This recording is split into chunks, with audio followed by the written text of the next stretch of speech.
Irmãos, esta semana será dirigida, o convidado que vai pregar durante hoje, amanhã, segunda, terça e quarta, é o pastor Ivan Canhadas.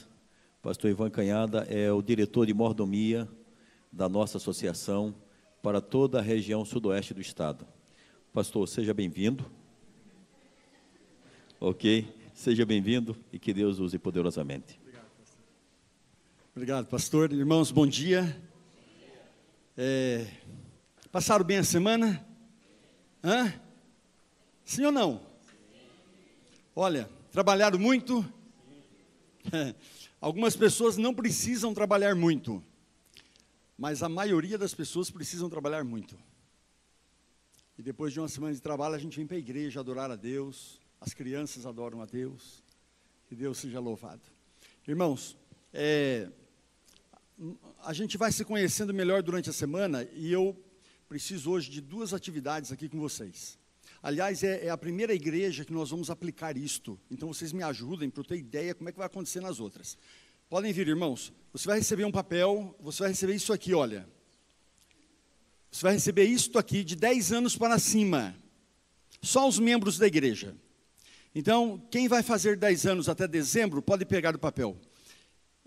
Irmãos, mas bem rapidinho, caneta, papel, quem tem caneta não precisa pegar, e nós vamos preencher isso aqui é para ser preenchido bem rapidinho também, tá bem? São perguntas bem simples, mas nós precisamos,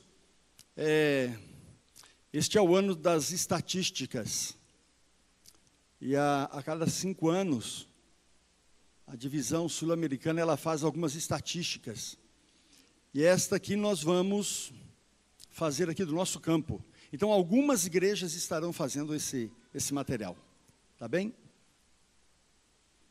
Irmãos, Deuteronômio 16, verso 16.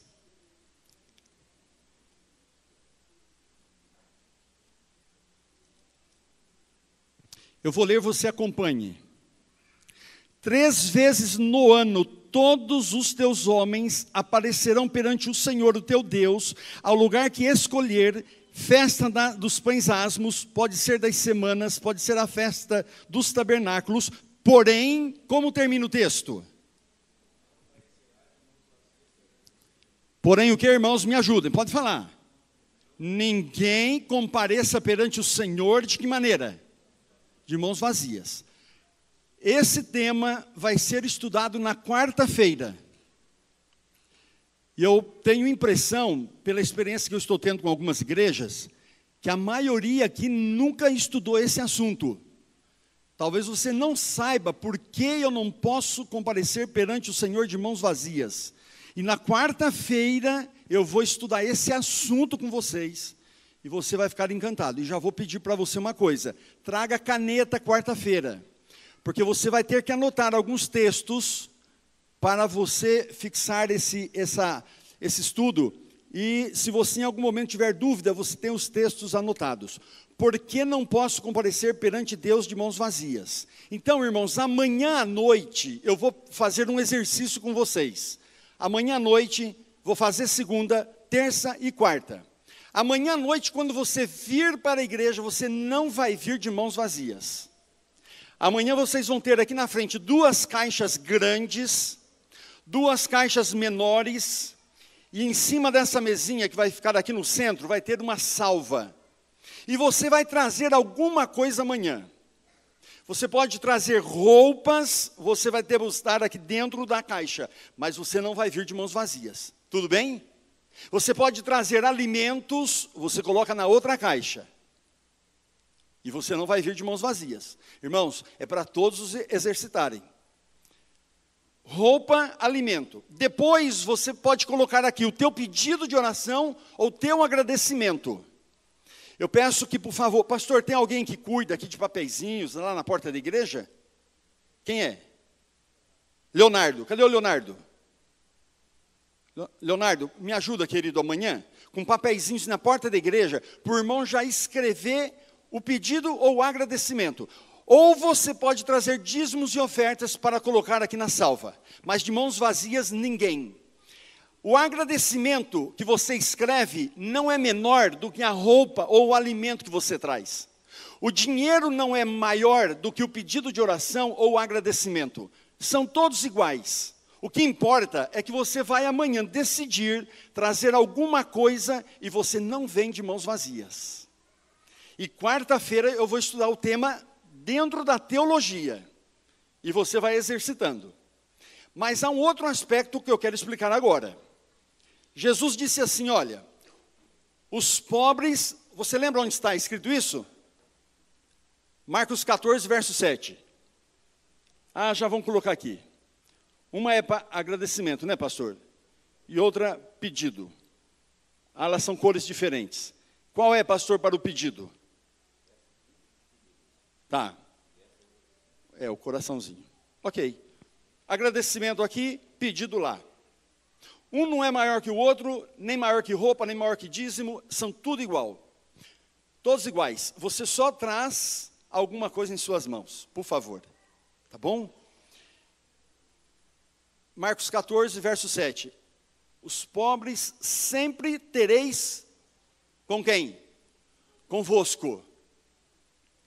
Servi-os. É o único texto da Bíblia que fala isso. Os outros dois, de Lucas e de Marcos, apenas diz o pobre você vai ter com você sempre. Irmãos, nós precisamos, nos dias em que nós vivemos, trabalhar uma vida livre do egoísmo. Completamente. Então você vai fazer esse exercício a partir de amanhã.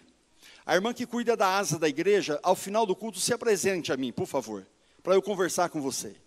Porque eu tenho certeza, irmãos, eu terminei uma semana de oração sábado passado. Irmãos, eu fiquei impressionado com a quantidade de coisas que apareceu aqui na frente da igreja. E eu fiquei muito feliz. E vou contar uma coisa, pastor, que eu acho que não é coincidência.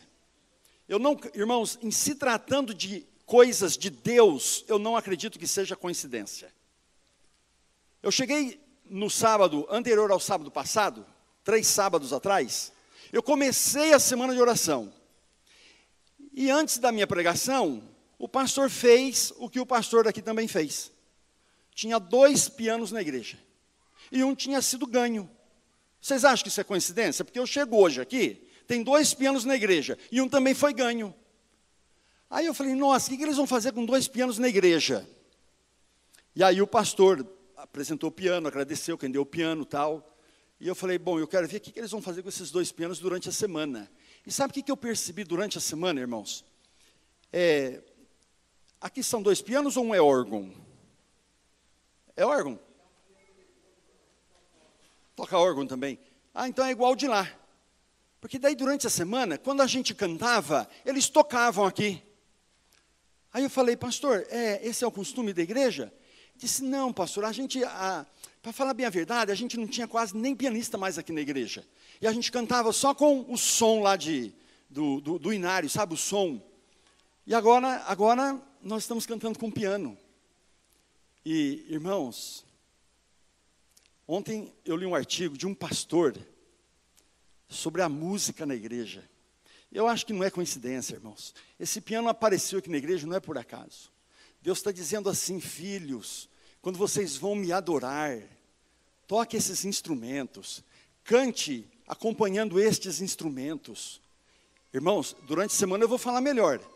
Mas, irmãos, em algum momento, há umas músicas que estão entrando na igreja, que, irmãos, elas não estão colaborando na adoração. Então, eu fiquei impressionado, pastor, quando você falou, ganhamos o piano. Eu falei, não é possível. Semana passada eu estava em outra igreja, também ganharam um piano.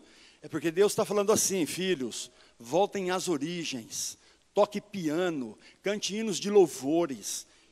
Irmãos, eu tirei essa conclusão. Depois eu vou pensar melhor sobre esse negócio, porque não pode ser tanta coincidência desse jeito. Como é que alguém pega um piano e dá para uma igreja? Semana passada alguém deu para outra. Então Deus está querendo falar alguma coisa. E eu já tenho aqui 2 experiências para contar em outro lugar. É muita coincidência. Num prazo de 1 semana, 2 igrejas ganharem pianos e cada uma com 2 pianos dentro da igreja. Tá certo? Irmãos, amanhã à noite não venha de mãos vazias. Tá bom? E vocês vão ver. Sim, eu estava contando a igreja lá, né? Depois eu cortei e falei do piano. Irmãos, a igreja sábado passado estava lotadinha de coisas. Deus seja louvado. Nós vamos trabalhar, irmãos. Nós temos que tirar o egoísmo, a avareza de nosso coração. Quando eu terminar o culto, o pastor vai lá na porta despedir de vocês hoje. E eu vou sentar aqui com 7 anciãos. Quantos anciãos nós temos na igreja? Pastor, quantos? Tem 7? Por favor, eu preciso dos 7 anciãos aqui. Tá bom? E amanhã, vocês vão ver o que vai acontecer amanhã. Os 7 anciãos aqui, eu converso com eles 2 minutos de relógio. E aí nós sairemos e vamos para casa. Tá bem? Agora você abre a Bíblia. No livro de Mateus, capítulo 15 de Mateus. Irmãos, eu sou casado com a Vaninha. A Vaninha não pôde vir hoje. A Vaninha estuda com 9 pessoas a Bíblia durante a semana.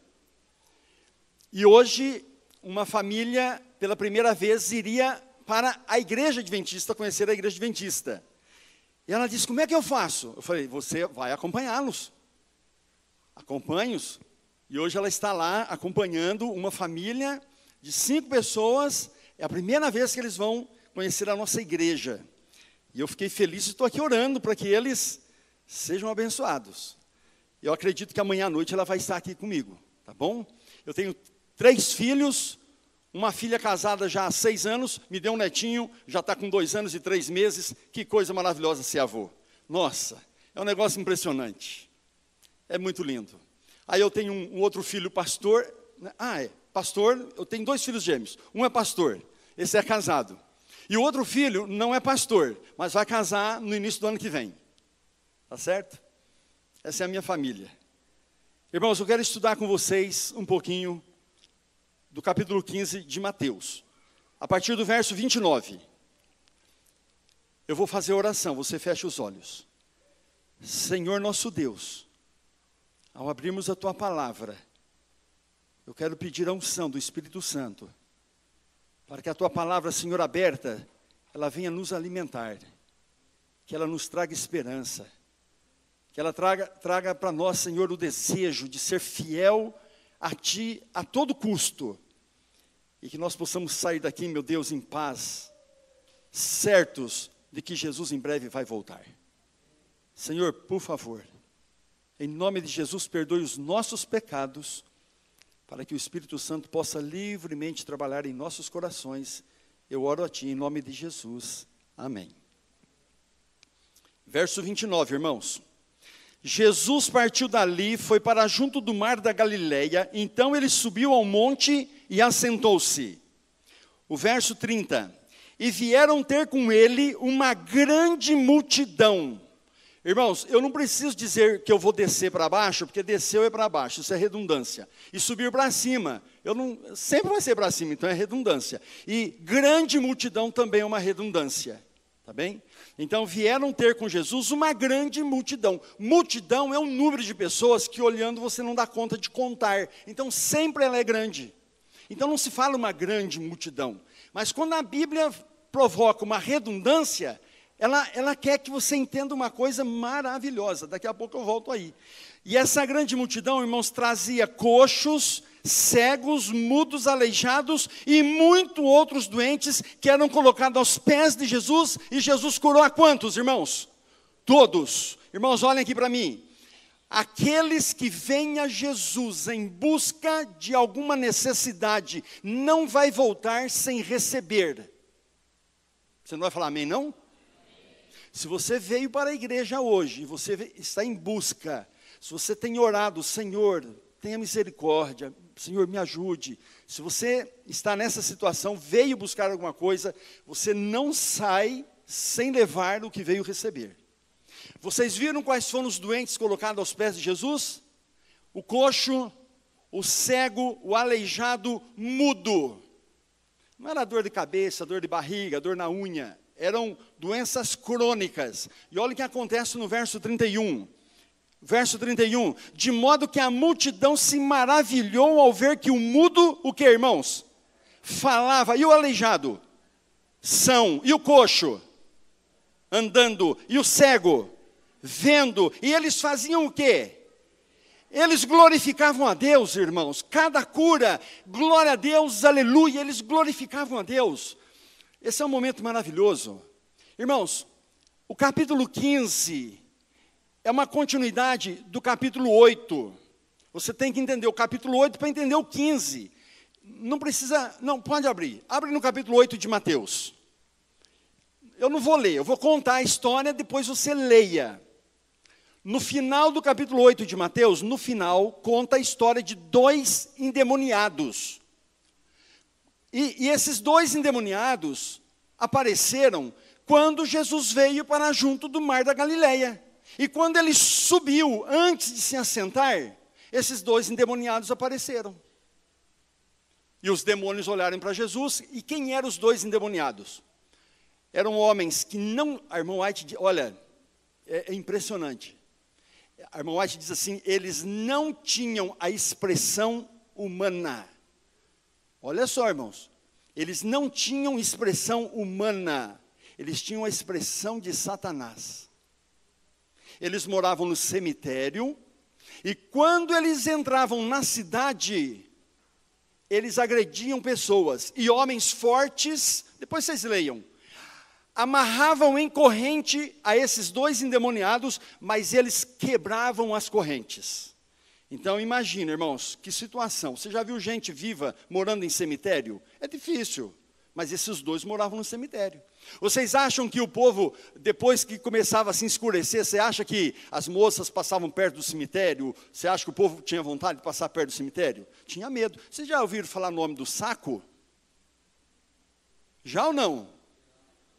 Olha, irmãos, não faça isso com os filhos de vocês. Eu, quando eu era criança, a minha avó me chamava, minha avózinha muito querida, ela me chamava de Ivanzinho. Ela dizia assim, Ivanzinho. Eu era muito arteiro, irmãos, e ela dizia assim, ô Ivanzinho, se você não parar, filho, se você não mudar, uma horinha o homem do saco vai passar aqui, vai pegar você, vai pôr dentro do saco, vai te levar embora, nunca mais você vai ver tua mãe, teu pai e teus irmãos. Irmãos, eu tinha medo desse bendito homem do saco.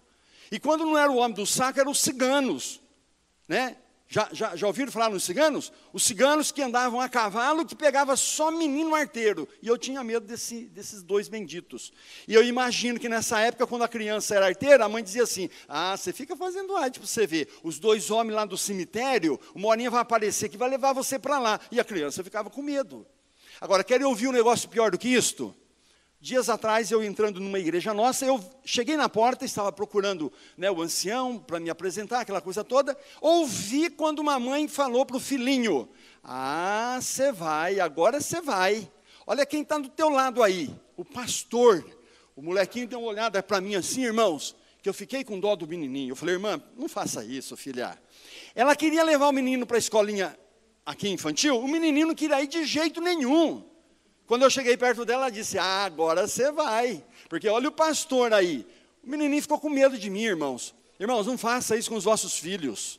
Depois eles crescem, não querem vir mais para a igreja, tem medo de pastor. Tá certo? Irmãos, esses 2 endemoniados, diante de Jesus, eles dizem, Senhor, não nos mande para as trevas, mas há porcos aqui pastando. Permita que nós entremos nesses porcos. E eram quase 2.000 porcos, que agora endemoniados, desceram a ribanceira, entraram no mar da Galileia e todos morreram. E o verso 34, você me acompanha. Toda cidade veio ao encontro de Jesus. É isso que está escrito? 8 de Mateus, verso 34. Toda cidade veio ao encontro de Jesus. Irmãos, quanto é toda cidade? É a cidade inteira. Agora, irmãos, quem é a única fonte de salvação? Jesus. Depois eu vou reforçar isso. Jesus é a única fonte de salvação. Agora, irmãos, quando uma cidade inteira vem a Jesus, você pensa que essa cidade inteira vai ser o quê? Salva, porque quando você vai a Jesus, Ele é a fonte de salvação. Mas essa cidade inteirinha veio a Jesus, e olha como termina o verso. Eles expulsaram a Jesus e rogavam para que ele saísse do meio deles.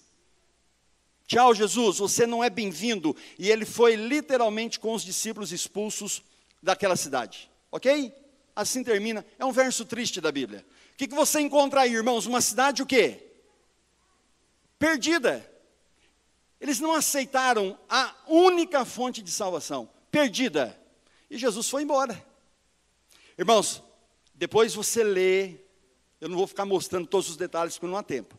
Passaram-se 10 meses, capítulo 15 de Mateus. Como é que começa? Partindo Jesus dali, ele vai para junto do mar da Galileia. Da onde que Jesus partiu? Lá da região de Sidom, de Tiro. E ele vem para junto do mar da Galileia. E ele sobe ao monte. E agora, irmãos, a redundância. Uma grande multidão vem a ele. Quem é essa grande multidão? Por que existe uma redundância? Porque o escritor, ele quis que você entendesse que a cidade inteirinha de novo veio a Jesus. Só que 10 meses atrás expulsaram Jesus. 10 meses depois, eles vêm, irmãos, glorificando a Deus, porque Jesus está ali, trazendo coxo, cego, mudo, aleijado, e Jesus curou todos, e eles glorificavam a Deus. Irmãos, 10 meses antes, uma cidade perdida. 10 meses depois, uma cidade convertida. Quem fez a diferença? O que aconteceu nesses 10 meses na cidade? Me ajudem, irmãos. Me ajudem. Eu não faço pegadinha, viu, irmãos? Quando eu perguntar, você pode responder tranquilo. Quando eu vou fazer pegadinha, eu aviso. 2 endemoniados, o quê? Os 2 ex-endemoniados, está lá no Espírito de Profecia. Agora eles tinham uma expressão humana e de paz. Eram barbeados, porque a Bíblia diz que eles não faziam barba nem cabelo e tinham unha grande. E sujos. Agora estavam banhados, com roupinha limpa, unha feita, bonitinho, tal. E nesses 10 meses, irmãos, eles foram testemunhas vivas do que Jesus pode fazer no nosso coração. E quando Jesus volta, depois de 10 meses, ele encontra uma cidade, o que, irmãos? Convertida pelo testemunho desses 2 homens. Então, irmãos, preste atenção, não é o assunto de hoje. Mas o poder do testemunho, queridos. Irmãos, um testemunho pode valer mais do que 1000 sermões pregados aqui no púlpito. Um testemunho. E se eu tivesse acesso, irmãos, à tua casa hoje, agora, se eu saísse daqui e fosse lá na tua casa e perguntasse para o vizinho da esquerda, da direita, o vizinho que mora na frente, se eu perguntasse para a tua família, teus familiares e teus colegas de trabalho, o que você pensa da igreja adventista, tendo em vista, aí eu citaria o teu nome. Que testemunho você está dando por aí? Irmãos, o testemunho é muito valioso. Eu posso pregar a semana inteirinha aqui para vocês.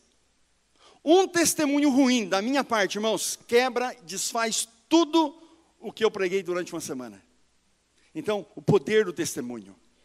E agora, irmãos, você veja, Jesus, ele vem. Então, irmãos, deixa eu explicar uma coisa para vocês, que isso aqui eu acho que vale a pena também. Os meus pais, para vir para a igreja adventista, o Espírito de Deus, irmãos, teve que bater na porta deles, teve que insistir, e depois insistir de novo, e insistir de novo, até que meus pais, irmãos, aceitaram a mensagem bíblica.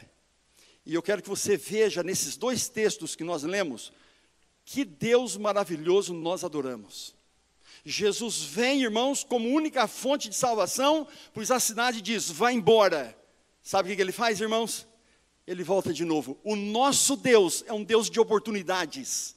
Porque se Deus passasse uma só vez, irmãos, na nossa vida, a maioria de nós talvez não estaríamos aqui hoje pela manhã. Então nós adoramos um Deus de oportunidades. Ele vai te dando oportunidades. E esta semana, irmãos, é uma semana de oportunidades. Deixa eu só falar uma coisinha para vocês. Não chame de meia semana. É que eu não expliquei para o pastor direito. Não vou fazer meia semana com vocês. Eu estou fazendo um programa da igreja, que é do Departamento de Mordomia Cristã, que é um programa de treinamento que começa no sábado e termina na quarta. Assim eu consigo atender 2 distritos por mês. Né? E de quando em quando eu faço a semana completa, como foi semana passada. Então, eu até quarta-feira estarei treinando com vocês assuntos da mordomia cristã, irmãos, mas de forma bem bíblica. né? E aí você vê que coisa linda, irmãos. Este é o senhorio de Jesus. É o tema nosso da semana. O senhorio de Jesus, irmãos, é o seguinte: Jesus nunca desiste de você. E Ele gostaria que você não desistisse dEle. Por isso que Ele voltou, irmãos. Agora, irmãos, olha o que aconteceu.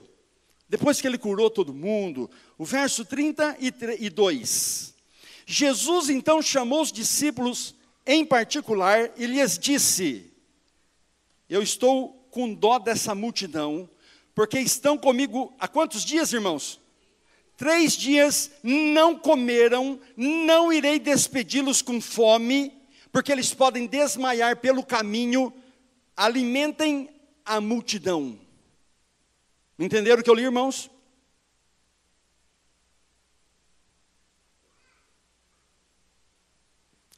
A Bíblia não é um livro de conto de fadas. A Bíblia é a palavra de Deus.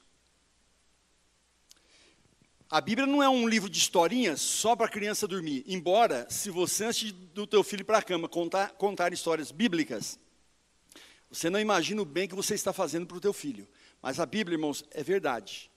E o que eu leio aí, há muitos pastores, não da nossa igreja, há teólogos por aí, que eles colocam um ponto de interrogação muito grande nesse verso. Porque está escrito assim: Jesus chamou os discípulos à parte, e então lhes disse: há 3 dias este povo, esta grande multidão, está aqui comigo. Eles não comeram. E eu não posso despedi-los com fome, porque eles vão desmaiar pelo caminho. Isso é evidente. Você já ficou alguma vez 3 dias sem comer? A gente fica 8 horas, 12 horas para fazer exame de sangue ou cirurgia, mas 3 dias, quantos pãezinhos você comeria depois de 3 dias? Porque a história é a multiplicação dos pães, hein? Quantos pãezinhos você comeria depois de 3 dias sem comer? Então veja só, irmãos, há muitos que dizem assim: não pode ter sido 3 dias, não. 3 dias não. Pode ser que eles ficaram lá umas 3 horas com Jesus, e Jesus quis dar o lanchinho para eles irem para casa, mas 3 dias não. Imagina, irmãos, quando a Bíblia diz assim, que lá o profeta Eliseu, o machado emprestado, saiu do cabo, caiu dentro do rio, afundou, e o menino que estava trabalhando com o machado, né, é 2 Reis, capítulo 5, aí o menino do machado disse assim: profeta, o machado caiu na água e é emprestado, nós temos que devolvê-lo. O profeta orou, irmãos, e o machado flutuou como um pedacinho de isopor em cima da água. Isso aí não é um conto de fadas, isso aí é uma verdade. Quando Jesus, irmãos, transforma a água no mais puro suco de uva, isso não é conto de fada, isso é uma verdade. Quando a Bíblia diz assim: discípulos, faz 3 dias que eles estão comigo, não comeram, eu não posso despedi-los porque eles vão desmaiar pelo caminho, alimentem a multidão. Irmãos, é 3 dias de verdade. Agora, sabe, irmãos, você vai talvez perguntar o que eu já perguntei para mim mesmo: como é que alguém consegue ficar 3 dias sem comer? Pensa depois nisso, irmãos. Como que alguém pode ficar 3 dias sem comer? E aí, irmãos, eu cheguei à seguinte conclusão: não é fácil. Eu vou falar uma coisa para vocês, eu li muito, orei muito para chegar a uma conclusão. E sabe aonde que eu achei essa conclusão, irmãos? Na explicação de Jesus quanto ao jejum. E sabe o que eu aprendi, irmãos? Que estar na presença de Cristo, olha só, estar na presença de Cristo é algo tão maravilhoso, irmãos. Há tanto poder quando nós estamos de verdade na presença de Cristo, que o ser humano pode chegar ao ponto de esquecer das necessidades mais básicas da vida. Irmãos, vocês sabem o que é isto? Irmãos, quando você jejuar, sabe por que jejuar, irmãos? Deus não quer que você fique roncando o estômago de fome, né, e clamando porque, eu estou fazendo alguma coisa, então Deus vai me abençoar. Não! Irmãos, eu consigo jejuar porque eu estou na presença de verdade de Jesus, que comida para mim, eu nem lembro. Irmãos, busque essa experiência na tua vida. Eu tenho um amigo pastor ainda na ativa, amigo de faculdade e é meu amigo até hoje. Este meu amigo pastor, ele trabalha hoje no Engenheiro Coelho, ele é pastor ali não pastor da igreja, ele trabalha na instituição de Engenheiro Coelho, no NASP. Ele por 3 vezes na vida já fez jejum de 40 dias. Eu já conversei longas horas com ele, longas horas.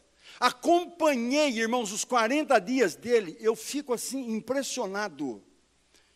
Irmãos, quando de verdade nós estamos na presença de Cristo, nós podemos esquecer das necessidades mais básicas da vida. Irmãos, veja que às vezes nós temos muito a melhorar na nossa vida espiritual. Agora, irmãos, qual foi a resposta dos discípulos? Me ajudem. Qual foi a resposta deles no verso 33? Os seus discípulos disseram: Senhor, onde haveria nesse deserto pães para alimentar tão grande multidão? Irmãos, os discípulos estão certos ou errados? Senhor, dá uma olhadinha aqui para nós. Nós não temos dinheiro para alimentar esse povo todo. E aonde haveria nesse deserto, Senhor, tantas padarias para alimentar essa grande multidão? Redundância de novo. Aquela cidade inteira. Senhor, até os padeiros estão aqui entre nós. Não dá para alimentar o povo. Irmãos, me diga, com sinceridade, dava ou não dava para alimentar o povo? Dava ou não dava? Não dava. E por que Jesus pede se não dá? Aí eles disseram que não dava. Senhor, não tem dinheiro, não dá. Aí o verso próximo, que é o 34, perguntou-lhes Jesus: quantos pães tendes? E eles responderam: 7 pães e alguns peixinhos. A tradução melhor não é esta que está aqui. Quantos pães tendes? Dá a impressão que Jesus está dizendo assim: vocês discípulos, tem algum pão aí? Não, Jesus não está se referindo aos discípulos. Veja se há pão entre o povo. Essa é a tradução melhor. Não tem como dar pão para o povo? Não tem, Senhor. Como é que? Não tem, nesse deserto, tudo bem. Então veja se alguém tem algum pão. Como é que vai ter alguém algum pão, irmãos, depois de 3 dias sem comer? Então a coisa piorou, em vez de melhorar. E os discípulos, meio sem jeito, eles saíram no meio da multidão buscando pão. Quantos pães eles encontraram, irmãos?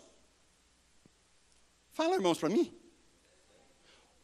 7 pães e quantos peixinhos? Então vamos lá, todo mundo falando junto, porque eu vou usar esse negócio. Quantos pães? Quantos peixes? Quantos pães? 7. Guarda isso na tua mente. 7 pães, alguns peixinhos. Existe uma outra multiplicação de pães, que é uma outra ocasião, uma outra história, que diz que era 5 pães e 2 peixinhos, ou 3 peixinhos. 2, né? 2, é. Tá. Ok. Voltamos aqui ao texto, irmãos. Verso 35. E então Jesus mandou que a multidão fizesse o quê? Se assentasse onde? No chão.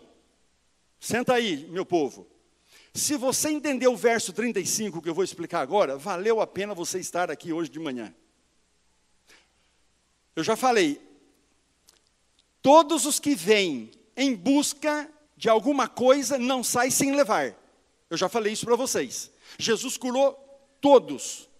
Você não vai sem levar o que veio buscar. Segunda coisa, por que Jesus chama os discípulos e diz assim, eles não comeram, estão com fome, vão desmaiar pelo caminho, então alimente a multidão. Porque Jesus estava dizendo assim, da minha presença ninguém sai com fome.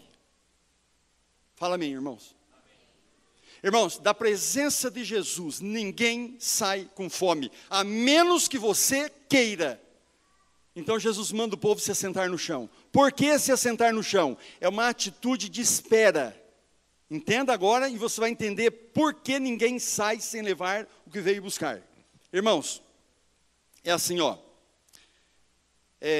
sentem, esperem, porque Jesus faria o milagre. Os discípulos vão entregar para o povo. Lógico, quem está aqui perto vai receber primeiro. O que está lá no final é só ficar sentadinho esperando, porque vai receber também.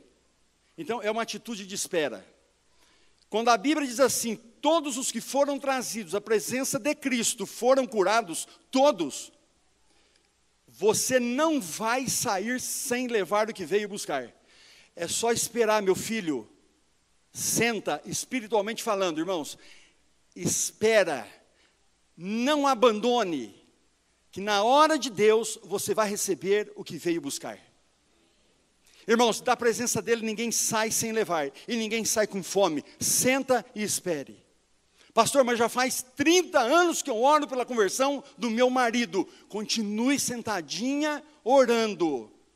Porque no momento certo você vai receber. Você não vai sair sem levar o que veio buscar.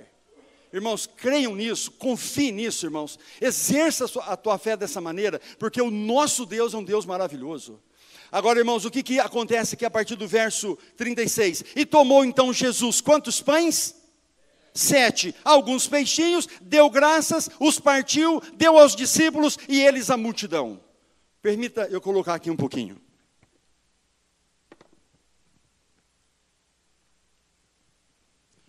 Jesus sentou, irmãos.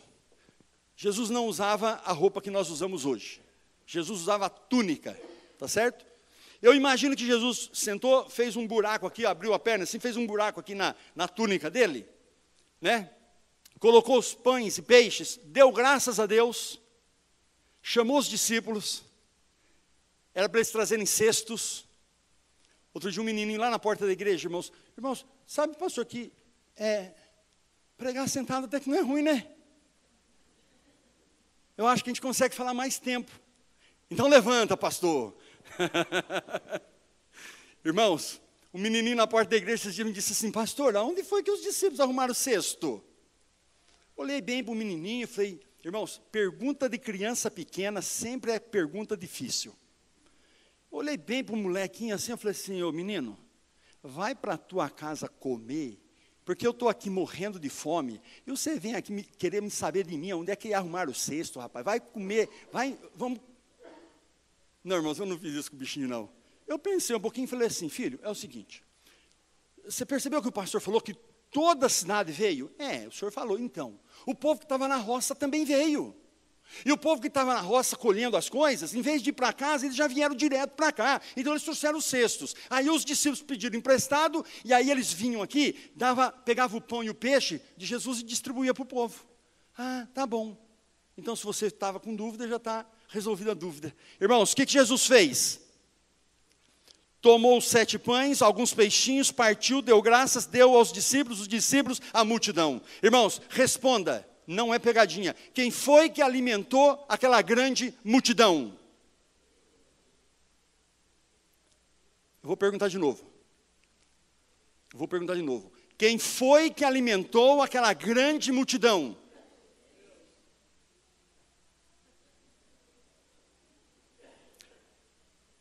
Meio-dia e 7. Eu vou ficar aqui, irmãos, até 1, 2, 3, e você não vai sair até me dar a resposta certa. Irmãos, eu já falei 2 vezes. Será que você não prestou atenção? Irmãos, quem alimentou a multidão? Para, irmãos, não foi Jesus que alimentou a multidão, irmãos. Quem que alimentou a multidão? Eu vou ler então. Jesus pegou 7 pães, alguns peixinhos, deu graças, partiu, deu aos discípulos, os discípulos deu à multidão. Quem foi que alimentou a multidão, irmãos? Os discípulos. Não foi Jesus. Sabe por quê, irmãos? Jesus é a fonte. Irmãos, é Ele a fonte. Discípulo sou eu. Irmãos, então eu venho na fonte hoje, sábado de manhã, e eu como do pão da vida, eu me alimento. E qual é a função do discípulo, irmãos? É levar o pão para quem? Para os famintos. Irmãos, você não pode, dentro da igreja adventista, ficar de braços cruzados. Você vem aqui, se alimenta de Cristo, pão vivo, a água viva. E aí Jesus diz assim, agora filho, alimenta essa multidão com fome. Eu não posso deixar esse povo morrer na miséria. Irmãos, não há miséria no mundo que nós vivemos? Não há pessoas, irmãos, angustiadas aí no mundo sem Deus. Irmãos, Deus quer que nós, os discípulos, alimentemos a multidão. Irmãos, se envolva em algum trabalho missionário da igreja, em algum. Você é um discípulo. Agora, irmãos, eu preciso terminar. Deixa eu falar uma coisinha para vocês. Desculpe, mas a gente não pode acrescentar, mas a gente pode imaginar. O meu temperamento, irmãos, ele é muito parecido com o de Pedro. Pedro tinha aquele temperamento sanguíneo que ele primeiro agia, depois pensava, aí viu que fez besteira, ficava arrependido, chorava. É assim, é um problema. Temperamento é um negócio que a gente luta com ele a vida inteira. Eu fico imaginando, irmãos, Pedro alimentando o povo. Agora, irmãos, me responda, quem foi que alimentou a multidão? Os discípulos. E por que ficaram reclamando quando Jesus mandou alimente a multidão? Irmãos, aprenda uma coisa linda da Bíblia. Quando Jesus chamou eles e disse assim, faz 3 dias que eu estou com o povo, não comeram, não vou despedi-los com fome, porque podem desmaiar, vocês, por favor, alimente a multidão. Irmãos, o que Jesus estava esperando daqueles homens, que dariam, irmãos, a continuidade no ministério de Jesus? Era só eles falarem assim para Jesus, Senhor, como vai ser desta vez? Eles estavam, irmãos, já tinham visto muitos e muitos milagres. Era só eles dizerem, Senhor, como vai ser dessa vez? E Jesus ia orientar, irmãos. E o milagre seria feito. Então, irmãos, a gente tem que aprender o seguinte, quando Deus te chama, Ele vai te dar capacidade. E quando Deus te der uma missão, não reclame dela. Dê o primeiro passo, que o mar vai abrir. Irmãos, acreditem nisto. E aí, irmãos, olha só, os discípulos ficaram reclamando. Não tem pão, não tem padaria, não tem padeiro. Irmãos, se eles tivessem dito assim logo de início, Senhor, como vai ser dessa vez? Lá no casamento o Senhor mandou encher as talhas com água. Agora o que o Senhor quer de nós? Irmãos, a história era outra. Não reclame, porque foram eles mesmos que alimentaram a multidão. Olha que coisa linda. E outra coisa, irmãos, que a gente aprende. O dia que você tiver uma situação complicada, que porque vocês responderam certo, dava para alimentar aquela grande multidão? Humanamente não. Então, o dia que você tiver uma dificuldade, que humanamente você não tem solução, vai a Jesus, irmãos, porque Ele é a fonte. Ele é a fonte. E você é o condutor da bênção da fonte. Então, irmãos, não reclame. Diga, Senhor, como? E Ele vai te mostrar. Irmãos, me ajude um pouquinho, eu quero pensar um pouquinho em Pedro. Eu fico pensando Pedro com aquele cesto cheio de pão e peixe, que ele pegou aonde, irmãos? Ele pegou na fonte, Jesus. Eu imagino ele pegando, e aí ele vai alimentar o povo. Não, todo mundo sentado, né? Porque Pedro era assim, irmãos. Sentadinho aí todo mundo, mãe, põe o filhinho aí do lado, não quero bagunça não. E outra, um pãozinho e um peixinho para cada um. E aí Pedro vai, não, só um pãozinho, um peixinho, vai. Chegou ali, acabou. O que Pedro faz, irmãos?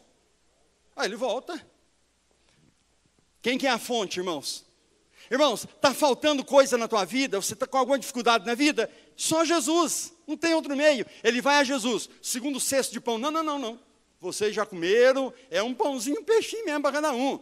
E não vai repetir, não. Parei ali, então vamos lá. Pão, peixe, pão, peixe, pão, peixe. Chegou ali na irmã Leila, acabou. O que Pedro faz, irmãos? Para onde Pedro vai? Ele vai para a fonte. Só que agora, irmãos, entre ele e a fonte tem uma coisa. O que há entre ele e a fonte? Não, a distância não é problema. Uma coisa mesmo, palpável. Entre ele e a fonte existe uma coisa. Quem é que está? Um obstáculo. Não. É uma coisa palpável que dá para pegar. Quem estava, irmãos, entre Pedro e Jesus? A fila de discípulos. Não eram 12? Jesus atendia um de cada vez, acabava o peixe, entra na fila aí, né? E os discípulos iam até chegar na fonte de Jesus. Eu imagino, irmãos, Pedro na fila, né? Ele olhou e deve ter pensado assim, quer saber de uma coisa? Somos em 12. Eu já é a 3ª vez que venho aqui em Jesus. Ele olhou para o colo de Jesus saindo pão e peixe, irmão, sabe o que ele deve ter perguntado para ele mesmo? Quer saber de um negócio? Sabe quando é que vai parar de sair pão e peixe dali? Não vai parar nunca, até esse povo comer o quanto quiser. Irmãos, Pedro na 3ª vez, eu imagino que ele veio animado. Minha gente, é o seguinte, não é um pãozinho, um peixinho não, pode comer à vontade, pode repetir, pode tripetir, vamos lá, e pão, e foi dando pão. E irmãos, o povo comeu tanto, porque irmãos, essa fonte aqui não seca, enquanto você não é saciado. Irmãos, quem põe limite na fonte sou eu. Quem fica reclamando, dizendo que não dá, sou eu. Irmãos, se você confiar, vai na fonte, ela nunca vai secar. É o Cristo, irmãos, que nos salvou. Agora, irmãos, olha aqui o que acontece. Sobraram 7 cestos, verso 38. Comeram e ainda do que caiu no chão, recolheram 7 cestos. Irmãos, por que Jesus mandou colher 7 cestos? Por quê? Para nos dar uma lição. Ai, Senhor, Senhor, nós estamos cansados, 3 dias aqui ninguém comeu, agora comemos, já demos pão para todo mundo. Senhor, faz assim, ó, vai desaparecer pão e peixe aí, nós não precisamos limpar nada. Jesus disse, não, cata tudo que está no chão. Sabe por quê, irmãos? Jesus deu ali para nós uma lição de economia. Não desperdice o que é pão. Quando você recebeu o teu salário, quantos anos tem esse molequinho? De quem? 2? Se ele passar mais uma vez aqui, eu levo ele para casa. Ó, meu netinho tem 2 anos e 2 meses, irmãos. É um bichinho assim. O bichinho, irmãos, é tão bom ser avô. Ó, eu levo ele. o meu neto é desse jeito, minha filha, só vai dobrar. Irmãos, preste atenção, queridos, ó. É uma lição de economia. Jesus estava dizendo assim, filho, não desperdice pão. Respeite o teu salário. Vocês às vezes compram coisa que não precisa. Joga fora comida porque fez demais. Ó, trabalha com economia. Não seja avarento, porque o avarento não vai para o céu, disse o apóstolo, o profeta de Deus. Mas você seja econômico. Tenha respeito para com o teu salário. Essa foi a lição de Jesus. Ok? Irmãos, eu terminei a introdução do meu sermão. Não está com fome? Não, eu não estou brincando, irmãos. Essa foi a introdução. Agora eu vou fazer o sermão. Meu sermão é uma pergunta, você responde a pergunta, nós vamos embora. Eu quero que você imagine agora, quantos pães eram, irmãos? Quantos peixinhos? Ok. Eu quero que você agora pense, eu sou o dono dos 7 pães e alguns peixinhos.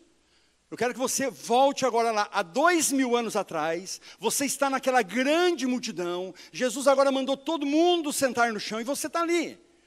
E agora você ouve Jesus falando para os discípulos, veja se alguém tem algum sanduíche, algum pão, alguma coisa de comer. E você bate a mão aqui no seu embornal e fala, nossa, eu não acredito, esqueci de comer, olha aqui os meus pães. Nossa, tenho 7 pães e alguns peixinhos aqui. Nossa, que fome. Aí eu vou comer. Aí chega o discípulo e diz, não vai não, filho. Jesus mandou se encontrar, você vai levar lá para ele. Vocês sabem o que é embornal?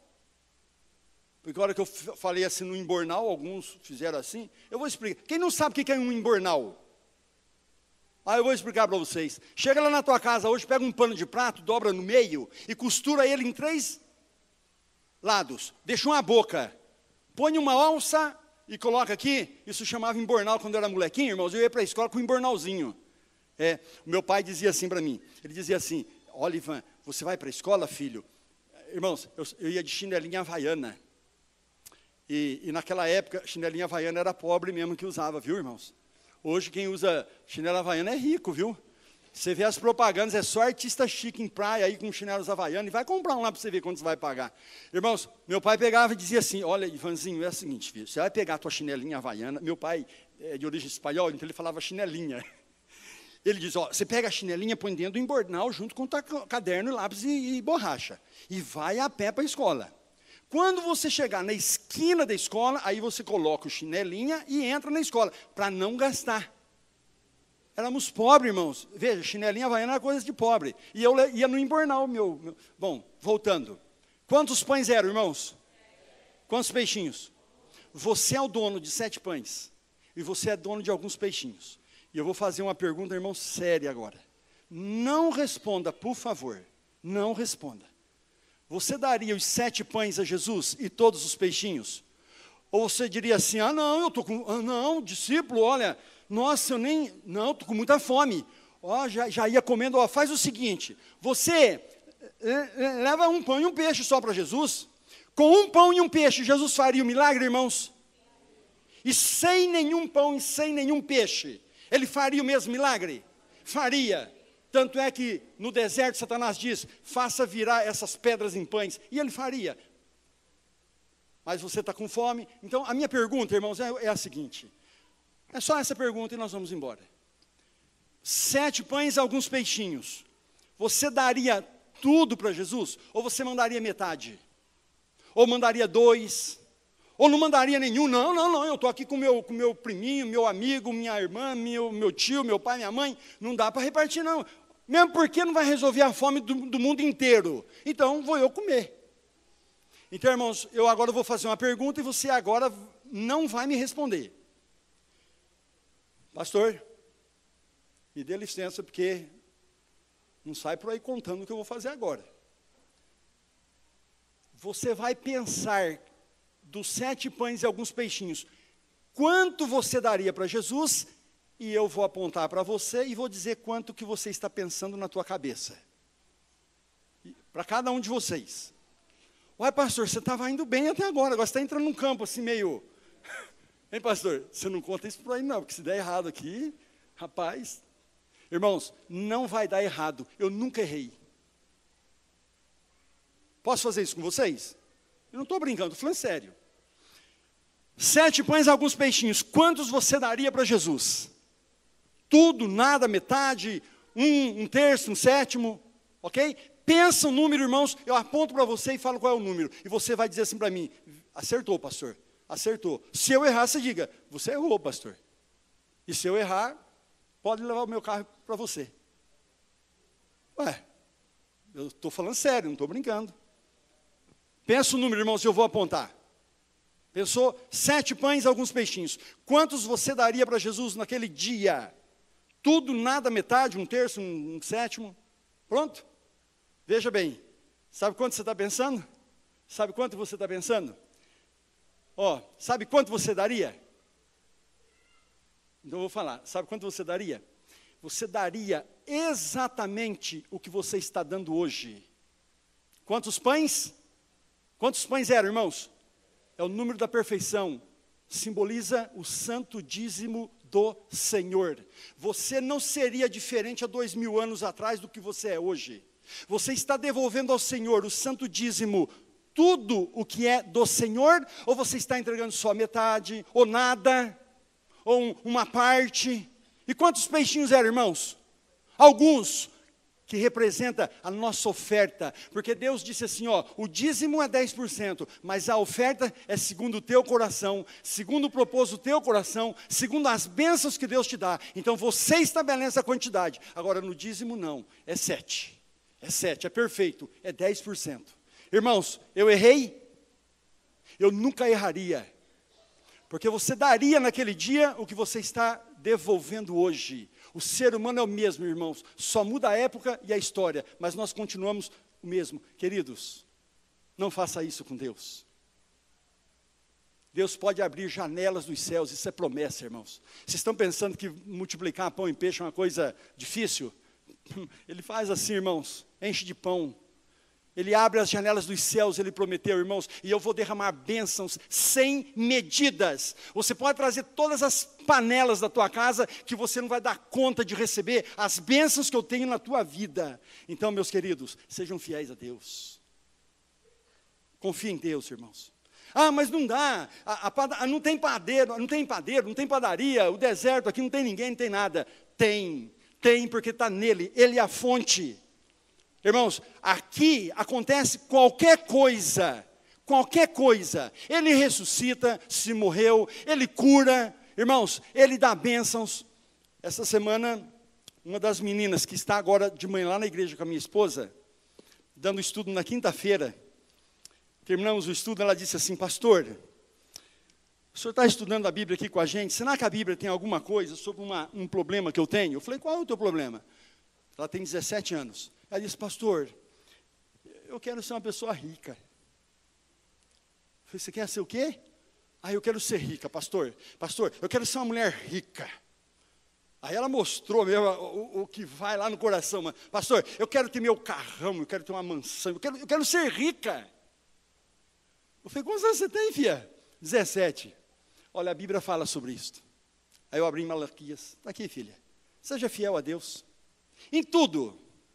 E Ele abre as janelas dos céus e vai derramar bênçãos que você não vai dar conta de receber, de tão rica que você vai ficar. Irmãos, é verdade. O que eu sou e o que eu tenho veio do Senhor. Seja feliz com o que você tem e com o que você é. Porque Deus está mais preocupado na tua salvação do que nas posses materiais desse mundo. Esse mundo materialista mente, viu, irmãos? Ele diz assim que quanto mais você for e mais possuir, mais feliz você vai ser. É mentira. 60% das pessoas que estão indo hoje ao suicídio são de classe média alta. Então, o dinheiro não está livrando ninguém do suicídio. Irmãos, seja feliz com quem você é e com o que você tem. E seja fiel a Deus. Amanhã, às 19 horas, não venha perante o Senhor de que maneira? Ou roupa, ou alimento. Ah, eu esqueci das crianças. Irmão, o seu nome? Irmão Aguinaldo, você encheu esses 2 bancos e mais um pouquinho aqui de criança. Então tem criança nessa igreja. As crianças também não podem vir de mãos vazias. Traga um brinquedinho, traga uma roupinha que não está servindo mais, mas todos não venham amanhã de mãos vazias. E olha, irmãos, não deixe de vir. A semana vai ser curta. Ah, pastor, mas eu estudo à noite. Bom, se você estuda à noite, amanhã é domingo. Ah, pastor, mas então, segunda, terça, quarta eu não venho. Ó, segunda e terça você pode não vir. Mas quarta-feira, falte da aula, falte do trabalho, você falte de tudo que você pensar nessa vida, porque nós vamos estudar a teologia, porque Deus não permite que eu compareça perante Ele de mãos vazias. Deus nos abençoe. Amém. Vamos orar. Senhor Deus e nosso Pai, a nossa gratidão por estarmos em Tua casa, Senhor. E neste momento, Senhor, ao estarmos aqui orando, eu peço que, em nome de Jesus, o Espírito Santo impressione cada coração aqui presente. E se alguém, Senhor, está... Porque o pão e o peixe, o Senhor dá a todos. O pão e o peixe é o nosso salário, são os recursos pelos quais nos mantemos. Mas, Senhor, se alguém aqui não está querendo devolver o que lhe pertence, se alguém não tem tido confiança completa, ou fé suficiente para devolver aquilo que é do Senhor, Senhor, se for necessário, quebra esse vaso. Quebra, Senhor, mas o Senhor é o oleiro. O Senhor pode refazê-lo. Senhor, refaça se for necessário. Nós estamos aqui para isto, Senhor. Se for necessário uma mudança de mente, um reavivamento, ou uma mudança de comportamento, que seria uma reforma de vida, meu Deus, quebra este vaso, faça de novo e nos enche com poder, com o óleo santo, que é o Espírito Santo do Senhor. Amém. Que possamos ir em paz para casa, Senhor. E que amanhã à noite nada venha nos impedir de estarmos aqui louvando o Teu nome. Meu Deus, como é bom estar em Tua casa. Assim como Davi disse, eu vou usar as mesmas palavras. Alegrei-me quando me disseram, vamos à casa do Senhor. Louvado seja o Teu nome, meu Deus. Que a nossa adoração seja desta manhã em espírito e verdade. Nós oramos pelos méritos de Jesus Cristo. Amém, Senhor.